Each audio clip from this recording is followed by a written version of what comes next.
सपा विधायक इरफान सोलंकी की मुसीबतें लगातार बढ़ती ही जा रही हैं।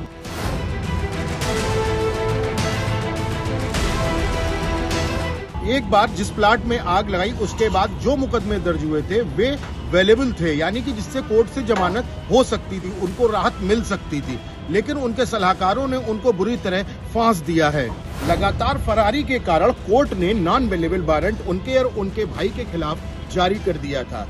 2 दिन पहले पुलिस को ये जानकारी हुई कि इरफान सोलंकी ने ग्वालटोली में रहने वाली अपनी पारिवारिक मित्र के घर से एक अशरफ अली नाम का फर्जी आधार कार्ड बनवाया, जिसके आधार पर उन्होंने दिल्ली से मुंबई तक की एयर टिकट ली और कानपुर से जब वे दिल्ली एयरपोर्ट पहुंचे तो उनके सीसीटीवी फुटेज भी पुलिस को मिल गए हैं। इस मामले में जाजमऊ इंस्पेक्टर अशोक कुमार दुबे ने एक दूसरा मुकदमा दर्ज कराया है जो ग्वालटोली थाने में दर्ज हुआ है। आपको बताते चले ये जो मुकदमा दर्ज हुआ है दूसरा, इसमें 120 बी और 420 के अंतर्गत जो धाराएं लगाई गई हैं वो 7 साल से ज्यादा की हैं, यानी कि इसमें उनके जेल जाने की पूरी संभावना है।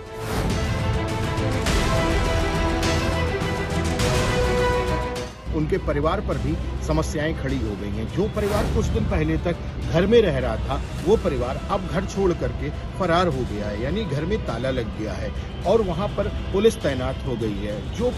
जिस प्लॉट का विवाद चल रहा था उसके परिवार वाले अभी भी उसी प्लॉट में रह रहे हैं। लेकिन इरफान की मुसीबतें, फिर एक बार आपको बता दूं, इरफान जब तक फरार रहेंगे तब तक कानूनी दृष्टिकोण से उनकी मुसीबतें बढ़ती ही जाएंगी। 3 टीमें इरफान को तलाश करने के लिए, इरफान और इरफान के भाई को तलाश करने के लिए 3 टीमें लगाई गई हैं, जिसमें जाजमऊ थाने के इंस्पेक्टर की टीम भी है, जिनको इस तरह के एविडेंस मिले हैं कि कानपुर में उनके तमाम मददगार हैं।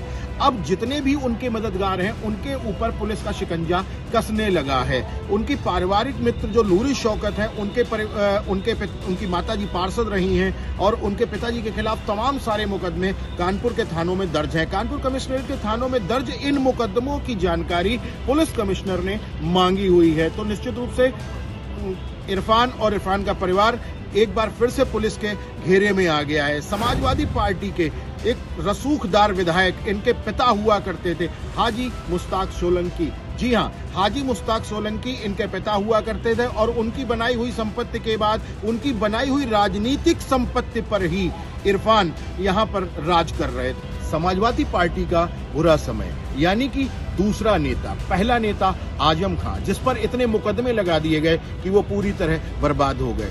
दूसरे नेता इरफान, जिनके ऊपर इतने सारे मुकदमे लगा दिए गए हैं। निश्चित रूप से सपा की परेशानियां बढ़ती नजर आ रही हैं। कैमरा पर्सन वैभव शुक्ल के साथ सुधीर मिश्र, दैनिक जागरण, आई नेक्स्ट के लिए।